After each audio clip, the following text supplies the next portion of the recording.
Bonjour. Ce qu'on va faire maintenant pour cette capsule-ci, c'est parler des méthodes de discrétisation.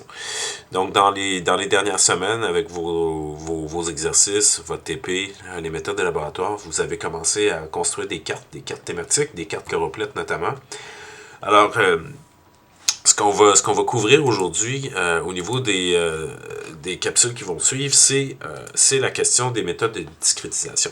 Donc, on va aborder cette notion-là. Pourquoi? Parce que c'est un procédé clé dans l'analyse des données. Les méthodes, évidemment, consistent à transformer des variables continues vers ce qu'on appelle des variables discrètes, sous forme de classes ou d'intervalles. Et pourquoi est-ce que c'est utile?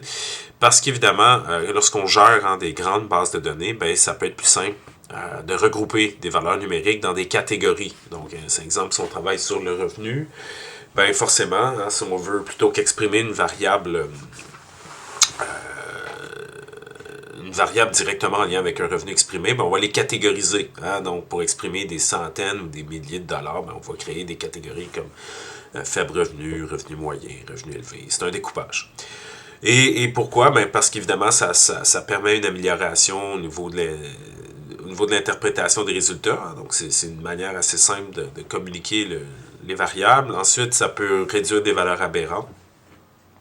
Parce que souvent, ce sont des valeurs proches. Des fois, il y a des valeurs un peu aberrantes. Et ça permet également, dans certains cas, d'améliorer un peu la performance au niveau de modèles qu'on va faire en tout cas, bref, qu'on fait de l'analyse spatiale. Ça aide un peu. Donc on va regarder ça ensemble aujourd'hui en différentes capsules. On va commencer par une capsule, la présente, là, sur la discrétisation, les notions, sur ensuite les méthodes elles-mêmes. Puis ensuite, on va parler des indices pour évaluer comment les choisir une par rapport à l'autre. Donc je commence avec cette carte-ci, donc une carte sur l'indice de développement humain à l'échelle internationale, un IDH. C'est les Nations Unies là, qui ont développé un peu ce genre d'indice-là qui regroupe toute la question liée à la scolarisation. Il y a plusieurs variables là, à l'intérieur de ça. Je me rappelle pas de toutes les variables, mais je me rappelle qu'il y a notamment dans ces indices-là le niveau de vie, l'éducation, la santé.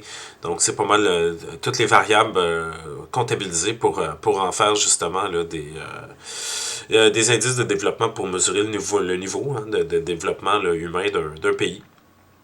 Donc, et je trouve que c'est un bel exemple comme on peut le voir ici, là, pour représenter justement là, les méthodes de discrétisation potentielle, le choix des classes, de quelle manière le cartographe a voulu rendre visible et lisible, à interpréter le lecteur. Donc, c'est un petit exemple. Donc, on peut voir, il y a quand même une clarté visuelle. Au niveau de la communication, c'est relativement bien fait. Donc, c'est un peu cette question-là qu'on va aborder, quels ont été ses choix pour en arriver à faire les seuils qu'on voit ici au niveau des classes. Donc, c'est toute cette question-là qu'on va aborder là, dans le cadre de la présente capsule. Donc, ici, on a un diagramme, un schéma, qui montre des étapes de réalisation d'une carte. Souvent, ça ne se limite pas à placer des informations seulement sur un fond géographique. Il y a un processus méthodique qui part d'un objectif précis, qui s'achève vers une représentation graphique. Le schéma ici résume un peu le cheminement de la réalisation d'une carte. Donc, dans un premier temps, on définit les objectifs de la carte. À quoi évidemment la carte va servir, qui va l'utiliser. C'est une étape évidemment qui oriente toutes les décisions par la suite, là, au niveau du choix de la nature des données à collecter, le niveau de détail, le choix des représentations, la symbologie, la sémiologie, et ainsi de suite. Alors, nous, en ce qui nous concerne ici, dans le cadre de cette capsule-ci, c'est surtout la question liée au traitement. Donc, comme on peut le voir ici, là, traitement statistique pour rendre les données exploitables selon l'objectif. OK? Donc, c'est exactement ce qu'on va voir aujourd'hui. Par la suite, on va retomber dans tous les autres éléments comme la représentation cartographique, la visualisation et ainsi de suite. Donc, c'est ce qu'on va aborder aujourd'hui. Ici, ça vous montre, c'est une figure qui vous montre un peu la chaîne, la chaîne de communication qui se met en place autour d'une carte. Donc, l'auteur et l'éditeur, en passant par évidemment le cartographe, pour finalement parvenir au récepteur ou au lecteur. Donc, c'est un peu, encore une fois, là, c'est un peu une figure qui vous montre en fait les étapes et l'importance de ce qu'on va faire au niveau je dirais des méthodes de discrétisation pour que le récepteur et pour que le lecteur puisse percevoir le message d'une manière le plus efficacement possible. Donc, c'est très important. La discrétisation, qu'on appelle aussi parfois classification, ce sont des synonymes, regroupe des méthodes qui vont permettre de transformer des variables continues en groupes, en classes homogènes. Donc, l'objectif, évidemment, principal de cette opération-là, c'est de rendre l'information lisible. Donc, deux choses, lisible et facile à interpréter. Particulièrement lorsqu'on veut réaliser une représentation cartographique. Donc, ici, vous avez un petit schéma qui vous montre, évidemment, l'ensemble des méthodes pour regrouper les observations. Donc, la discrétisation ne se limite pas seulement à un seul procédé, elle peut inclure plusieurs techniques. Chacune des méthodes, on va le voir, ont des avantages, ont des désavantages aussi. Dans certains cas, les avantages, ça va être simple, ça va être des pertinences statistiques. Il va y avoir des inconvénients comme des pertes de précision, des risques au niveau des biais que ça peut engendrer. Donc, c'est ce qu'on va voir. Le choix de la méthode dépend du but, évidemment. On fait référence au schéma que je viens de vous montrer avant. Donc, mettre en évidence, évidemment, là, des contrastes, équilibrage d'un nombre d'observations et ainsi de suite. Après, on tombe en bas ici dans la transformation de la distribution d'une variable. Donc, en pratique, on va définir des bornes ou des seuils pour regrouper les valeurs dans un nombre restreint de catégories. Okay? Par exemple, plutôt que de représenter, exemple, les valeurs d'indice de développement qu'on a vu avant, compris entre 0 et 1, on va créer des classes. Donc, de 0 à 0.5, de 0.5 à 0.7, de 0.7 à 0.8, ainsi de suite. C'est un processus de découpage qui permet de passer de valeurs qui sont, on peut dire, ininterrompues en classe ou en intervalle. OK? Et finalement, à la fin, la troisième boîte, donc résumé d'une série de données pour la représentation cartographique. Donc, grâce à votre simplification de données, on va pouvoir attribuer un code visuel, une symbologie, des trames, des symboles à chacune des classes. OK? Donc, évidemment, le lecteur va pouvoir repérer rapidement les zones, les entités qui vont être partagées par la suite. Donc, c'est un peu en résumé là, l'explication pourquoi la discrétisation est un outil essentiel pour résumer des données numériques, les rendre accessibles, évidemment, à travers une carte. C'est un pont entre le monde, évidemment, quantitatif puis le monde visuel. Donc, entre les chiffres, puis les couleurs, puis les symboles. OK? Donc, c'est un peu la raison pour laquelle on l'aborde. Avant de décider, évidemment, de comment discrétiser, c'est-à-dire comment découper les valeurs, il est important de se poser trois questions fondamentales. La première, c'est pourquoi on fait des classes. Ensuite, il y a toujours la question combien de classes. Et par la suite, les limites. Donc, quelles limites, seuil de classe à choisir. Donc, si on recommence avec la première question, pourquoi faire des classes? Bien évidemment, l'objectif de lisibilité, en regroupant les valeurs dans des intervalles, ben, on simplifie quoi? On simplifie la lecture, l'interprétation.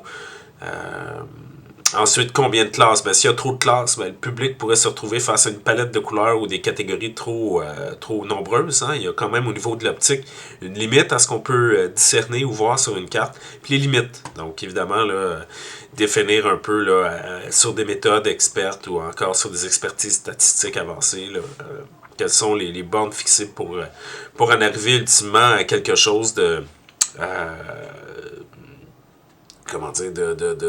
défendable. Donc, voilà.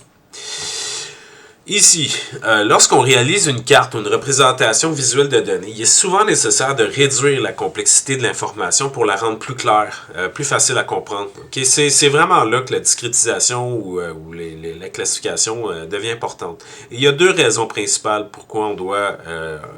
pourquoi on choisit de créer des classes. La première, c'est pour réduire le nombre d'objets ou d'observations. Donc, au lieu d'afficher des quantités phénoménales, une infinité de valeurs uniques, ben, on regroupe les données dans un nombre de catégories, ce qui diminue évidemment la complexité visuelle, analytique aussi. Et Et la deuxième raison principale qui explique pourquoi on choisit de créer des classes, c'est pour faciliter la description et l'interprétation de la carte. Donc, c'est ce qu'on appelle en fait un peu une généralisation au moyen de classes. Donc, et les cartes avec trop de détails sont parfois plus précises, mais tellement difficiles à lire, là. Le lecteur est submergé d'informations. Le but, c'est d'en arriver avec quelque chose d'efficace et de concis. Donc, évidemment, ça nous amène à un compromis. Il faut faire des compromis inévitables. Donc, il faut noter évidemment que la discrétisation va entraîner pas peut-être nécessairement une perte d'information.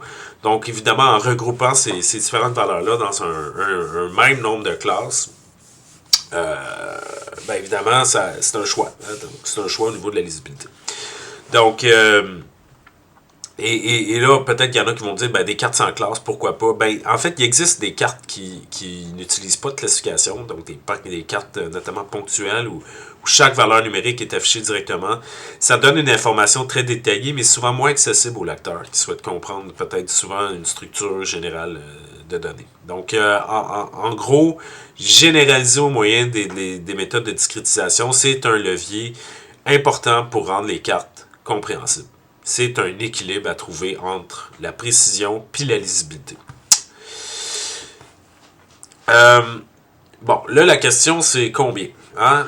On fait des choix, évidemment. Donc, le choix de recourir ou non à la classe, aux méthodes de discrétisation ou classification, ben, évidemment, le nombre de classes à retenir va dépendre de plusieurs facteurs. Et il y en a 4. Donc, la caractérisation des données. Hein? Donc, on va devoir faire une analyse sur la distribution de la plage d'informations qu'on veut, ou la variable qu'on veut cartographier. Donc, on va regarder au niveau de ces données-là, est-ce que ce sont des distributions uniformes, asymétriques? Est-ce qu'il y a des valeurs aberrantes? Est-ce qu'il y a des plages? En fait, quelle est la fluctuation entre les plages minimum et maximum, qui influe sur, évidemment, la variable, encore une fois. Les objectifs du travail et le public visé, c'est important à se poser encore une fois cette question-là. Est-ce qu'il s'agit d'une carte destinée à un gros public qui demande une représentation simple ou ça prend un public un peu plus expert avec une représentation un peu plus détaillée? Un document qu'on appelle d'expertise peut évidemment supporter un plus grand niveau de détail. Donc on doit se poser cette question-là. Ensuite, les méthodes de représentation utilisées, ben, c'est évidemment certaines méthodes, comme des cartes complètes, peuvent nécessiter un nombre de classes limité pour rester lisible. D'autres, dans certains cas, des cartes notamment thématiques interactives qu'on va voir ensemble, ben, ça va permettre évidemment de tolérer un peu plus d'informations. Voilà. Pardon. Ensuite, les possibilités des logiciels, ben maintenant, les logiciels SIG proposent souvent différentes méthodes de classification, on va les voir. C'est des outils évidemment qui offrent des paramètres, des nombres de classes, des calculs automatiques qui convient justement d'ajuster selon le projet. Donc, on doit des fois dépendre de ces environnements-là qui sont déjà préexistants.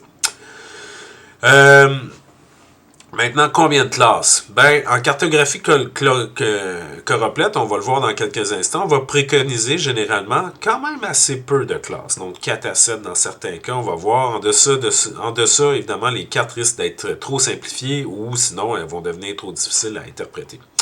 Donc, on va regarder ça dans quelques instants. Ici, on voit des limites différentes qui engendrent des représentations. On le voit ici avec une carte. Donc, ce sont 2 cartes choroplètes qui représentent la densité de population du New Jersey aux États-Unis.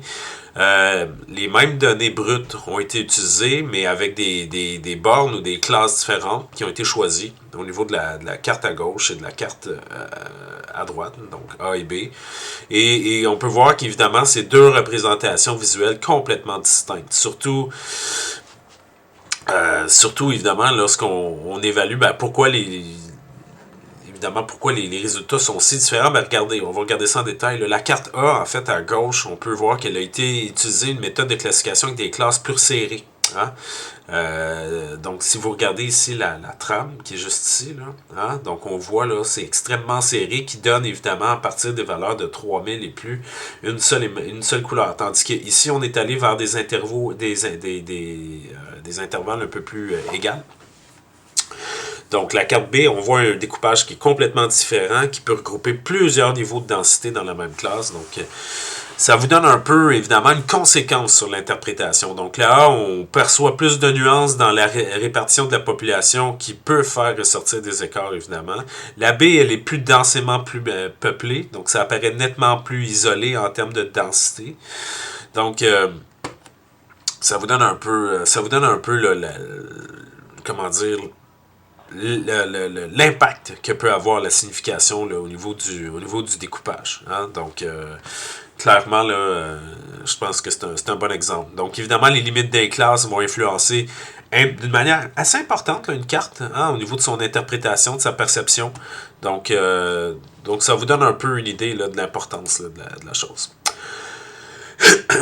Donc maintenant, le nombre de classes, évidemment, va agir comme un filtre sur l'information. Donc plus on crée des classes, plus on va mettre en évidence des différences locales au sein de la distribution. À l'inverse, un nombre réduit de classes simplifie grandement le message, pouvant parfois masquer certaines nuances. Ça a un impact majeur sur le message. Chaque découpage en classe oriente la lecture, va faire ressortir des contrastes plutôt que d'autres. Lorsqu'évidemment les classes vont être nombreuses, mais le lecteur va pouvoir mieux évaluer des variations fines. Avec moins de classes, le message est plus clair aussi, plus général. Donc, comment on choisit le nombre de classes? Je vous dirais que c'est selon les objectifs de communication. Ensuite, il y a la question de la caractéristique des données, la distribution, on va la regarder ensemble. Mais encore une fois, au niveau pratico-pratique, pratique courante, souvent, on va se limiter entre 4 et 7 classes en cartographie complète. En deçà de ça, comme je vous disais tout à l'heure, on simplifie ou on surcharge. Donc, ça va souvent être autour de ça. Ici, vous avez une figure de Jenks, qui est une source au niveau de la cartographie. Ça date, là, 1963, mais quand même reste une source de première ligne qui vous montre bien en évidence la façon dont le nombre de classes 2, 3 ou 4 peut modifier en profondeur la lecture d'une carte. Hein? Donc, on voit l'effet de simplification au niveau de 2 classes versus 4 classes. Donc, évidemment, là, l'inconvénient, ça va être une perte majeure de nuances si on s'en tient seulement à 2 classes. Donc, je pense qu'au niveau visuel, là, ça vous montre bien l'ampleur là, de l'impact. Ici, évidemment, lorsqu'on a déterminé la méthode de classification, donc on va les voir, là, il y a les intervalles égaux, des effectifs, et ça pose des questions cruciales hein, sur le nombre de classes. Donc, évidemment, votre choix va avoir un impact. Donc, là, c'est Kenneth Field ici qui parlait dans le cadre de son ouvrage là, justement de différentes règles. Kenneth Field il va de 5 à 7 classes qui considère que ça maintient une bonne balance au niveau visuel des perceptions des cartes. Donc, mais dans certains cas, on va devoir généraliser un peu plus, donc on va s'en tenir à 4, mais gardez en tête le chiffre magique, le compromis d'entre 4 à 7 ou de 5 à 7, c'est pas mal généralement autour de ça qu'on va se limiter pour la clarté visuelle et pour la richesse de l'information de vos cartes. Lorsqu'on doit déterminer évidemment combien de classes utiliser pour représenter un ensemble de données, on peut utiliser des outils. Hein? On va regarder ici un exemple. Donc, vous avez un tableau qui vous montre des observations hein, qui sont juste ici. Et maintenant, avec les logiciels de cartographie, avec les SIG, on a des outils de visualisation des données. Okay? Donc, et que ce soit dans QGIS ou dans ArcGIS, on va être en mesure de pouvoir utiliser le tout. Donc, évidemment, qu'est-ce qu'on va utiliser pour faire ce choix-là? On l'a dit tout à l'heure, la méthode de discrétisation, notamment la technologie disponible, les limites de perception visuelle, on a dit tout à l'heure de cette classe, généralement, là, ça va être pas mal une limite au niveau des trames de couleurs. Donc, on peut utiliser ce qu'on appelle à la toute fin un choix là, au niveau de l'exploration. Hein, il n'existe pas de recette universelle, on teste souvent des variables. Pour comparer la clarté des rendus. Donc, on peut confronter plusieurs cartes, on peut utiliser les histogrammes, on peut utiliser des méthodes statistiques, mais ça reste quand même qu'au niveau de l'exploration, ça vaut la peine d'utiliser plusieurs techniques ou encore tester le nombre de classes pour évaluer la lisibilité, l'équilibre de ce que vous allez vouloir en faire. Donc, regardons un petit peu ces méthodes-là. Ici, ben, vous avez en fait plusieurs manières de découper un ensemble de valeurs numériques en classes pour la cartographie. Donc ici, vous avez des exemples hein, via la figure qui est ici. Donc on voit ici un ensemble de données brutes et par la suite en 1, en 2, en 3 et en 4, on voit différentes méthodes de le faire. Donc d'une part, sur la figure qui est ici, on voit une méthode qu'on va voir plus en détail qui s'appelle en classe d'égale étendue ou de égale largeur. Donc, on divise des plages de valeurs min-max en intervalles de même taille. Donc, si les données varient de 0 à 100, on va créer 5 classes de largeur de 20. Ça va être de 0 à 20, de 20 à 40, de 40 à 60, de 60 à 80, et ainsi de suite. OK? C'est égal. Ensuite, en 2, vous avez des méthodes de quantile. Donc, on va tout voir ça un peu plus détaillé, mais en quantile, on découpe les données de telle sorte que chaque classe contienne le même nombre d'observations. Donc, si vous avez 100, je sais pas moi, sur une carte 100 unités, 100 polygones, on va souhaiter 4 classes qui contiennent chacune 25 unités.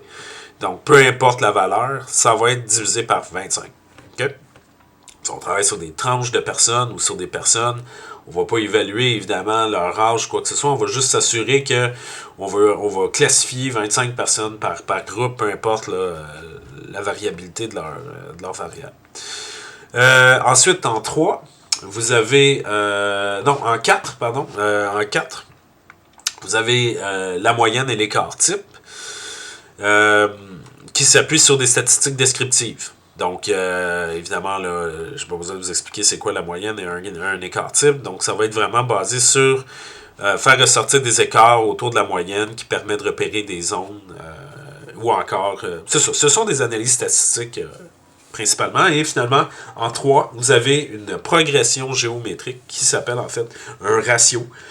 Successif. Donc, si les facteurs, exemple, est de 2 et que la plus petite classe commence à 1, les classes pourraient être de 1 à 2, de 2 à 4, de 4 à 8, de 8 à 16. Donc, c'est vraiment une progression géométrique, comme vous pouvez voir ici. Donc, on le voit, là, de 2.2 à 4.4, de 4.4 à 9.7, et ainsi de suite. C'est exponentiel. OK? Donc, le choix va dépendre évidemment de plein de choses, les données, les objectifs, le public visé, comme on l'avait dit précédemment. Ensuite, un autre élément qui est important, ce sont les seuils. Okay? Donc là, vous avez des figures qui représentent d'une façon évidemment importante à partir des mêmes données. Le pourcentage de logements occupés sans téléphone en 1960 dans le nord-est des États-Unis. Donc, on peut arriver à des représentations cartographiques très différentes en jouant sur les seuils de classification. Donc, chaque jeu de seuil produit un message visuel. Donc, si on regarde un petit peu un exemple au niveau des seuils, ben, la première carte en haut vous montre un découpage de classe qui met en évidence une catégorie 30% et plus. Cette valeur-là est assez élevée, hein, évidemment. Suggère qu'au-delà de 30%, il s'agit d'une zone critique où beaucoup de logements sont dépourvus de téléphone. Donc, c'est l'important des seuils. C'est ça l'importance des seuils. Et il faut faire attention à ça parce qu'on peut un peu manipuler le message. Donc, en jouant sur la position des seuils, on peut construire une carte qui exagère ou atténue la gravité d'un problème. Donc, il y a un rôle hein, au niveau du cartographe qui nécessite un rôle de transparence. Donc, un cartographe professionnel ou ou une analyse de données va devoir être conscient de l'impact de ces choix-là pour documenter, évidemment, puis construire cette carte-là. Avant de procéder évidemment à la discrétisation ou à toute autre forme de représentation cartographique, il est indispensable de connaître et de comprendre la nature des données. C'est une analyse préalable qui fournit évidemment des éléments nécessaires pour orienter les choix méthodologiques. Donc, vous allez avoir le nombre d'observations, combien de données comporte l'échantillon. Donc, est-ce que c'est 100, 1000, évidemment, dans vos tables attributaires, vous avez ces valeurs-là. Ensuite, vous avez la valeur qu'on appelle la valeur centrale, médiane ou moyenne. Donc, la moyenne, c'est la somme de toutes les valeurs divisées par le nombre d'observations. Et la médiane, c'est une valeur qui sépare l'échantillon en deux groupes de taille égale. OK? Et ensuite, un autre élément qui est important, c'est évaluer les valeurs extrêmes. Qu'est-ce qui est minimum au niveau de votre échantillonnage, la valeur la plus basse versus la valeur la plus élevée? OK? C'est ce qu'on appelle minimum-maximum. Donc, évidemment, identifier l'intervalle de variation des données. C'est à ça que ça consiste. Ensuite, la dispersion. Donc là, on peut l'évaluer en utilisant la variance ou encore l'écart type. Donc, la variance et l'écart type, ça mesure l'ampleur de la dispersion autour de la moyenne. Et évidemment, ça a un impact sur la présence des valeurs extrêmes, des valeurs aberrantes. Donc, évidemment, ça va avoir au niveau de l'écart type et de la variance, c'est quand même un élément important.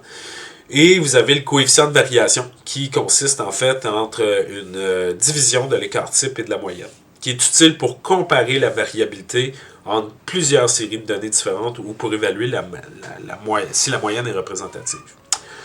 Ensuite, vous avez d'autres types de coefficients. Vous avez des coefficients d'asymétrie, vous avez des coefficients d'aplatissement. Donc, l'asymétrie, c'est ce qu'on appelle le skewness, qui indique si la distribution est plutôt étalée à droite. On va regarder des exemples de courbes dans quelques instants. Et l'aplatissement qui renseigne sur la forme, si on veut, du pic de la distribution. Est-ce que c'est aplati? Est-ce que c'est pointu?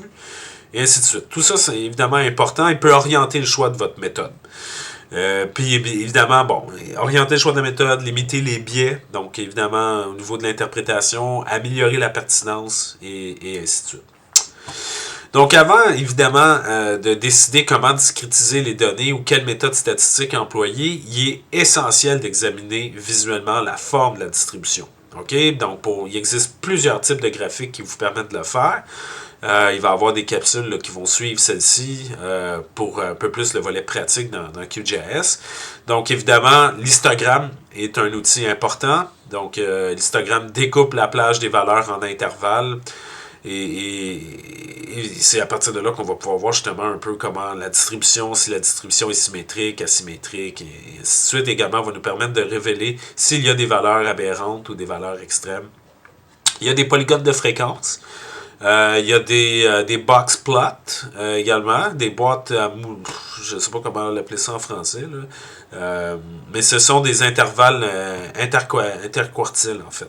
Donc on va les voir. De toute façon, j'ai un cours qui va suivre celui-ci qui vous parle des éléments graphiques à vos cartes. Vous allez avoir des diagrammes en nuages de points, des scatter plots, ensuite ce qu'on appelle des quantile plots, des QQ plots. Donc, c'est évidemment des graphiques qui permettent de comparer la distribution de vos données en distribution théorique et ainsi de suite. On va les voir dans quelques instants. Donc, ici, vous avez des diagrammes simples. Donc, vous avez des diagrammes de fréquence ou des diagrammes de barres qui représentent des nombres d'unités pour chaque catégorie, des intervalles, et ainsi de suite. Vous avez des scalogrammes qui consistent à représenter chaque observation sous forme d'un point situé sur une échelle. Donc, on le voit qui est juste ici. Donc, on le voit, là, un exemple municipalité avec une population. Donc, c'est le genre de choses que vous allez voir à l'occasion. On voit on peut utiliser ça pour au niveau de localiser des valeurs. On voit quand même assez bien où se situe chaque observation sur une graduation là, entre 5 et 6 et ainsi de suite. Donc, c'est quand même un diagramme intéressant. Vous avez des courbes de répartition. Donc, on voit ici, encore une fois, d'une population avec des municipalités. C'est un outil graphique qui est utile pour analyser la distribution d'une variable. Ça consiste à, évidemment, classer des unités par ordre croissant selon la valeur observée, puis à représenter, là, évidemment, là, chaque rang au niveau de la valeur correspondante. Donc, évidemment, comment lire cette courbe-là? Sur l'axe horizontal, on voit le rang des municipalités, c'est-à-dire leur position lorsqu'on ordonne de la moins peuplée à la plus peuplée. Donc, et sur l'axe vertical, on lit la population, donc évidemment là, en nombre d'habitants. Donc on voit là, les points reliés mettent en évidence une progression de la population d'une municipalité à l'autre. Et à quoi ça sert? Évidemment à détecter des ruptures. On peut observer la pente de la courbe, on peut repérer des augmentations brutales du nombre d'habitants. Ça peut révéler l'existence de municipalités nettement plus peuplées que les précédentes. Ça permet de repérer des valeurs extrêmes. Si la dernière partie de la courbe grimpe beaucoup, c'est un signe que quelques municipalités sont bien plus grandes que la moyenne. Ça permet de comparer des concentrations aussi. Donc, et en analysant cette courbe-là, on peut tenter d'identifier des zones où la progression change beaucoup, puis ça va avoir un impact au niveau de vos choix entre vos classes, au niveau de la classification, au niveau de la méthode de discrétisation. Donc, voilà, c'est un bel outil quand même pour faire vos travaux. Ici, vous avez évidemment des histogrammes de fréquences, vous les connaissez, c'est un moyen courant pour visualiser des distributions de variables quantitatives. Encore une fois, c'est un autre bon outil qui vous permet justement de pouvoir avoir une bonne idée de vos variables. Ça permet évidemment de bien cerner des répartitions, distinguer des zones d'intérêt, ajuster plutôt des niveaux de détail aussi. Donc, ce sont un autre graphique qui vous permettent de faire un choix judicieux au niveau de vos méthodes. Bon, maintenant. On passe au niveau de la discrétisation. Hein? Donc, comme on l'a dit depuis tout à l'heure, ça consiste à répartir l'ensemble de valeurs d'une variable. Donc, il y a des règles de base, évidemment, donc des règles fondamentales qui doivent être respectées pour assurer une cohérence et une lisibilité des classes. Donc, la première, c'est que les classes doivent contenir l'ensemble des valeurs de la variable. OK? On n'a pas le choix. Toutes les valeurs min-max on doit les retrouver en fait dans l'une des classes. On n'a pas le choix. En deux, on a une valeur ne doit appartenir qu'à une seule classe. Okay? Il ne peut pas avoir de mélange. Il ne peut pas non plus avoir de classe vide. Chaque intervalle retenu doit contenir au moins une observation. Pas le choix. Ensuite, en 4, on a évité de séparer artificiellement des valeurs trop proches. Donc, c'est illogique de placer dans deux classes différentes des valeurs qui ne diffèrent presque pas. OK? Ça ferait pas trop de sens. Ça serait illogique de séparer 14.9 et 15.1 dans le cas ici de la petite distribution qui est là. Ensuite, limiter les différences de taille ou de fréquence trop brusques entre les classes. Donc, si vous adoptez un découpage à intervalles égaux, exemple 0 à 20, 20 à 40, etc., vérifiez que la distribution des observations n'est pas trop déséquilibrée d'une classe à l'autre, ce qui va rendre l'interprétation difficile. Donc, ce sont les 5 règles que vous devez toujours garder en tête lorsque vous allez faire vos choix. Okay? Donc, respecter ces règles-là de base va garantir quelque chose de cohérent, logique, et transparent pour le lecteur. Donc, et surtout prévenir les biais d'interprétation. Donc, gardez ça en tête, c'est important. C'est comme un peu les 5 commandements des méthodes de discrétisation. Lorsqu'on réalise une représentation cartographique ou tout autre visuel basé sur des classes, la légende est importante. Elle joue un rôle déterminant dans la compréhension du message. Donc, les limites de classe doivent être présentées d'une manière claire, cohérente et respecter quelques principes clés aussi. Donc, ça doit correspondre évidemment, il doit y avoir une correspondance entre la légende et la base de données. Pas le choix, ça n'a aucun sens ou sinon. Ensuite, 2, les limites de classe exclusives. Donc, les bornes doivent être non chevauchantes. Donc, on ne place pas 0 à 20 et 20 à 30 sans préciser si le 20 est inclus dans la première ou la seconde borne. Donc, pour être explicite, on va utiliser souvent des notations. Hein? On va voir avec des espèces de parenthèses qui ouvrent et qui referment le tout. OK? Et finalement, la troisième règle, c'est que les classes continues, on doit définir si elles peuvent être continues ou discontinues. Donc, dans la plupart des cas, on va utiliser des classes continues couvrant tout l'intervalle de valeurs sans trou. Donc, il est possible de concevoir des classes discontinues si on cherche, par exemple, à isoler une plage spécifique de valeur. Exemple, de 0 à 10%, de 20 à 30%, de 50 à 60%, en laissant volontairement de côté des intervalles intermédiaires. Donc ça, évidemment, il faut le justifier. Donc, on pourra en reparler, là, mais au niveau de la légende, gardez ça en tête, c'est important. Au niveau maintenant, lorsqu'on représente les classes ou les seuils dans une légende, évidemment, d'autres éléments à considérer, c'est ne pas exclure involontairement une valeur. OK? Ça, c'est extrêmement important. Vous avez un exemple ici. Donc, de 50 à 74 et de 75 à 100. Si on considère que la notation 50 à 74 sans précision et 75 à 100 sans précision, ben la valeur 74 peut être vue comme exclue de la deuxième classe, puisqu'elle commence à 75, puis pourrait se trouver au bout d'une fourchette de la première classe. Donc, faut garder ça en tête. Et en deuxième lieu, indiquer clairement la notation. Donc, pour éviter ce genre d'ambiguïté-là, regardez, on peut venir le corriger à partir de la symbologie que vous avez juste ici. Okay?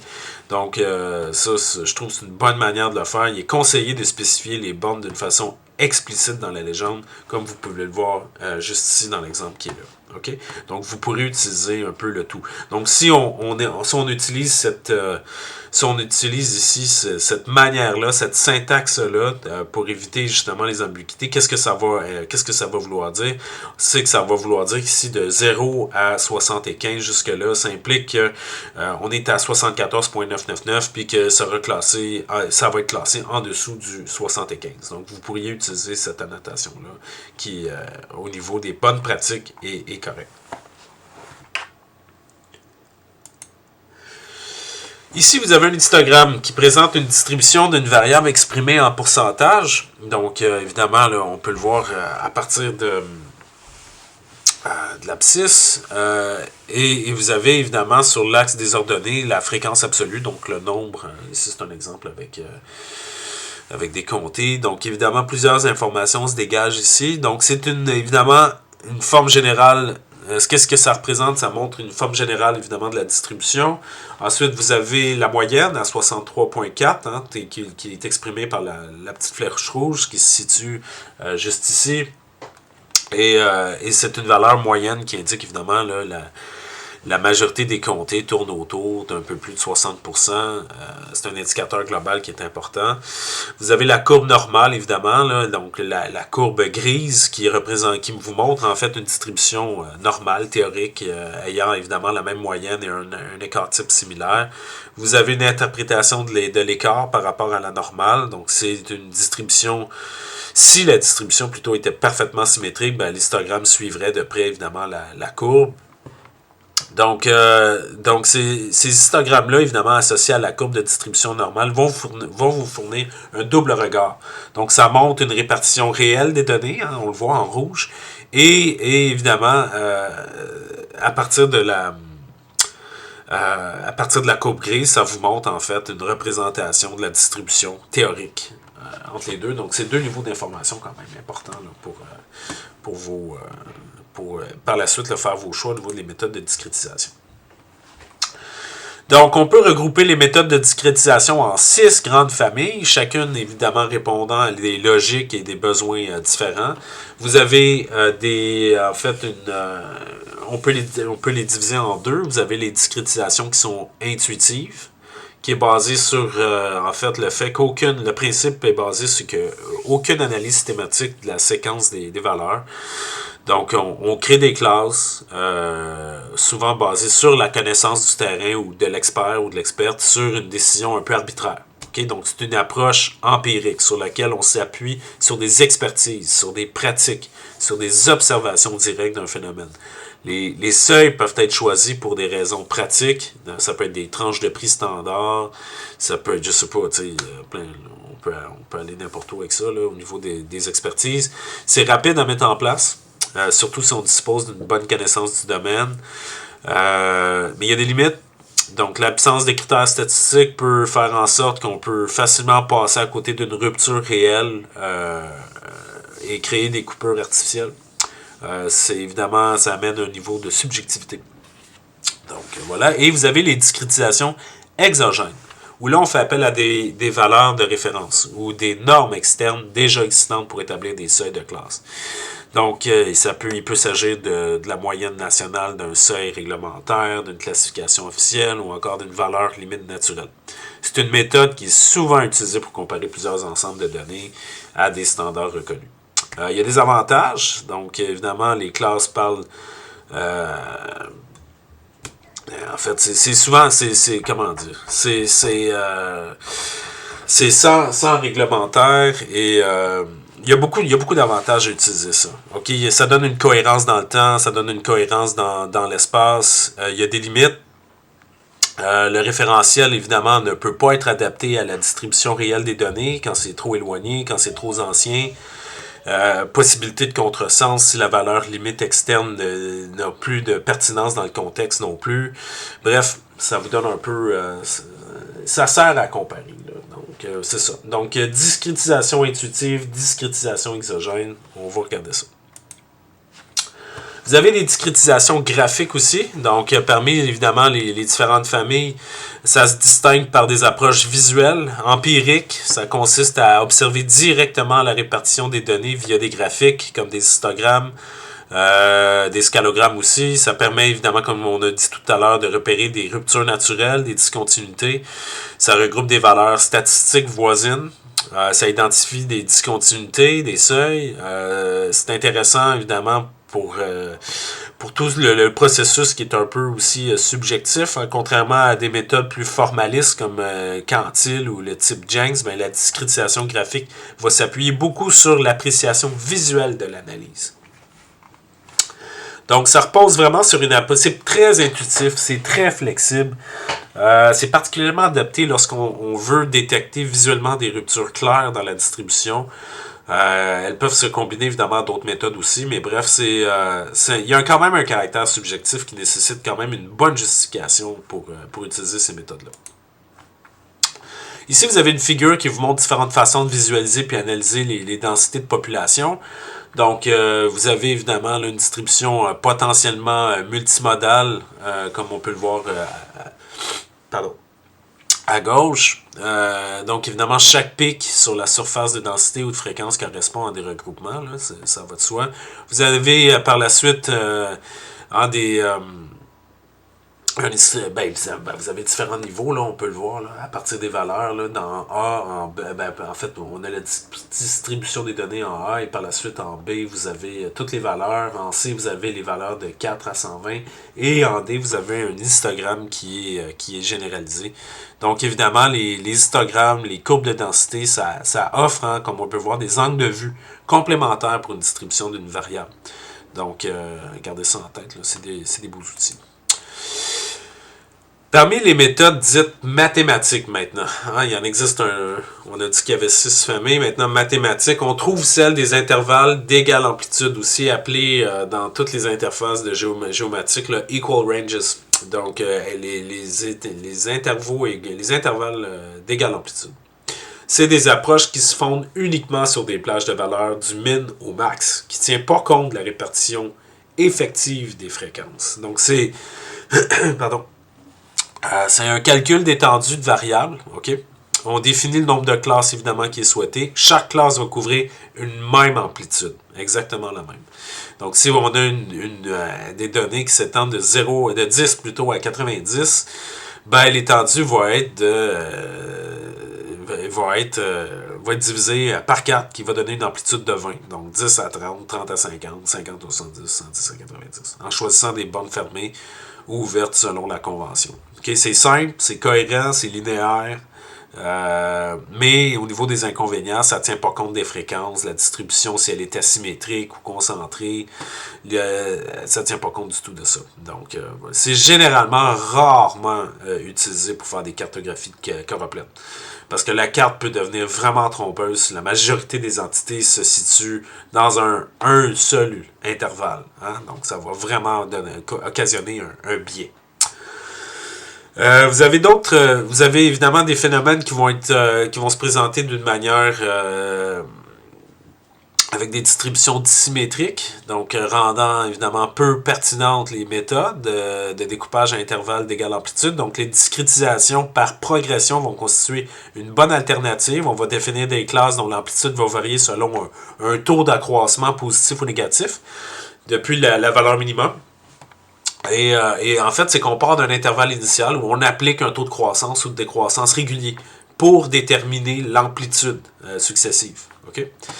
Les différents types de progression, vous en avez. Là, il y a arithmétique, géométrique, réciproque. Vous en avez 3.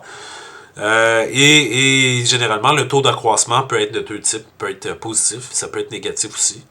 Et pourquoi utiliser cette méthode-là? Ben, si la majeure partie des observations se situe évidemment dans une zone très très étroite, comme on peut le voir ici sur la figure, ben évidemment, ça va permettre de faire un étalement sur cette tranche-là d'observation et de variables pour justement mieux la représenter. Donc, meilleure lisibilité, meilleure flexibilité aussi. Donc, ça peut être un élément important.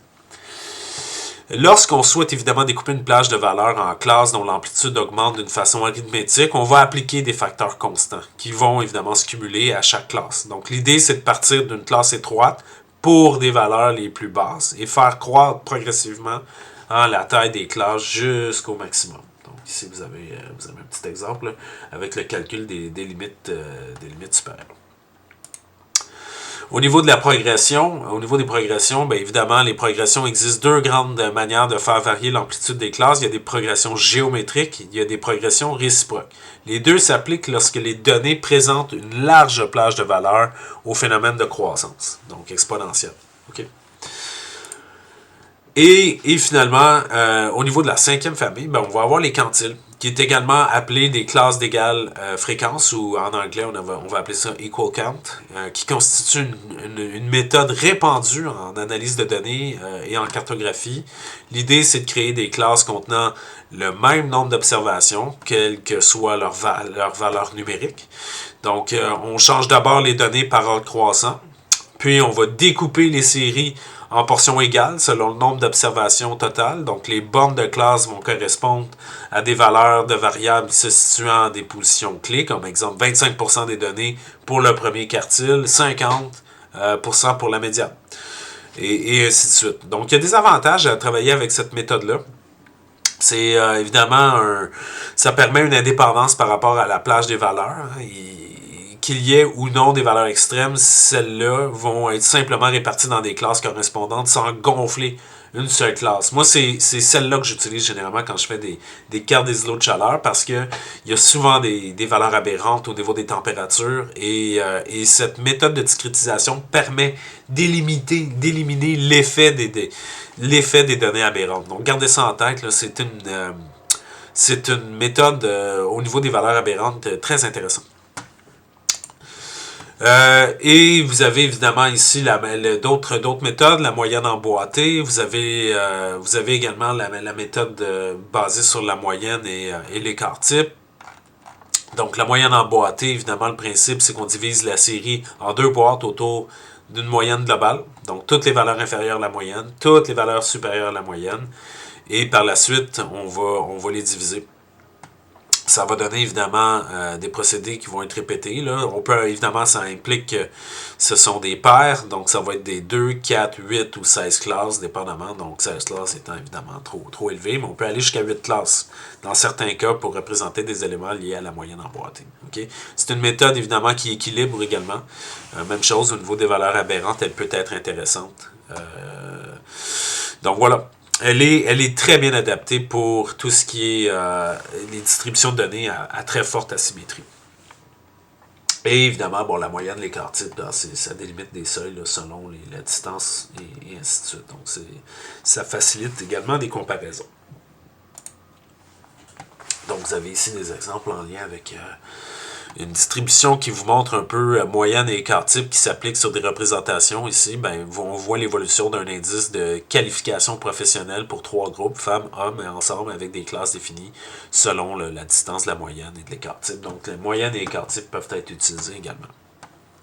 Donc, c'est un principe, évidemment, où on calcule la moyenne de la variable et de l'indice pour l'ensemble de la zone. On détermine ensuite l'écart type qui mesure la dispersion des valeurs autour de cette moyenne-là. Puis ensuite, les classes sur la carte vont correspondre souvent à des intervalles de type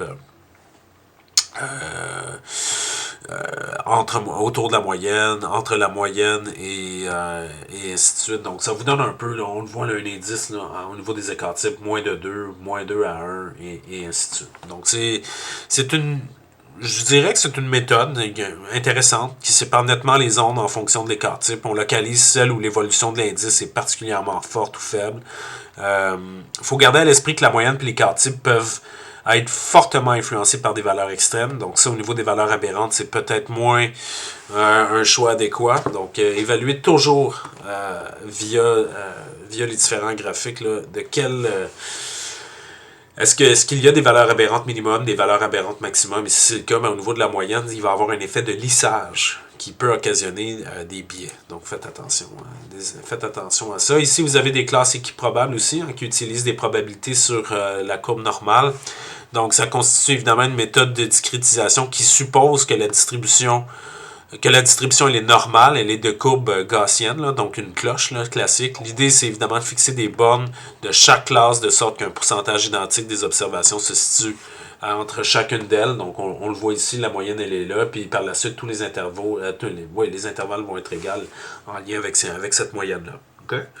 Donc, chaque classe contient un pourcentage fixe de l'échantillon, comme 10, 20, 25%. Très pratique pour des comparaisons entre différentes régions, années, indicateurs, à condition que ça se conforme assez bien, encore une fois, avec une forme de distribution là, gaussienne. Ici, vous avez évidemment une discrétisation, le principe de la discrétisation optimale. Donc, c'est aussi appelé le Jenks Natural Breaks ou simplement Jenks, qui vise à minimiser la variance entre les classes. Et maximiser la variance interclasse. Donc, en d'autres termes, ça cherche à regrouper des valeurs qui se ressemblent dans la même classe, et à séparer autant que possible des groupes réellement différents. Donc, on analyse la distribution de la variable encore, on y détecte s'il y a des ruptures ou des cassures qui séparent des blocs, puis, basé sur ces cassures-là, ces ruptures-là, on réduit, évidemment, là, on réduit la somme des variances au sein de chacune des classes, donc intraclasses, et on augmente la variance entre les classes, qu'on appelle en anglais les interclasses. Donc, c'est une méthode très répandue. Vous allez la retrouver dans RJS, dans QGIS, pour représenter des distributions évidemment hétérogènes. C'est des classes obtenues qui reflètent souvent des ruptures réelles dans la série, ce qui donne une carte ou un graphique qui fait quand même ressortir des groupes naturels, qui permet quand même une justification statistique au niveau des seuils choisis grâce à un calcul. On va y revenir sur ces calculs-là. Donc, c'est un choix de discrétisation qui n'est pas purement mathématique, il dépend avant tout du but et des objectifs de la carte et de l'analyse, mais on doit quand même considérer la forme de la répartition, la présence des valeurs extrêmes, la symétrie ou la dissymétrie de la courbe. C'est une méthode optimale qui est souvent une bonne solution pour révéler des groupes naturels. Donc, ça convient évidemment là, très bien pour comparer des résultats. C'est une bonne méthode quand même. Donc, vous avez ici un petit tableau qui vous montre justement, qui récapitule un peu ce qu'on a abordé ensemble. Donc, qui vous montre un peu, là, c'est récapitulatif là, entre amplitude égale, les fréquences égales, la moyenne emboîtée, les écarts types, les classes équiprobables. Donc, ça vous montre un peu là, la lumière, en fait, la distribution des méthodes de discrétisation, là, la lumière de la distribution de vos variables, de vos observations, quelles méthodes peuvent être optimales.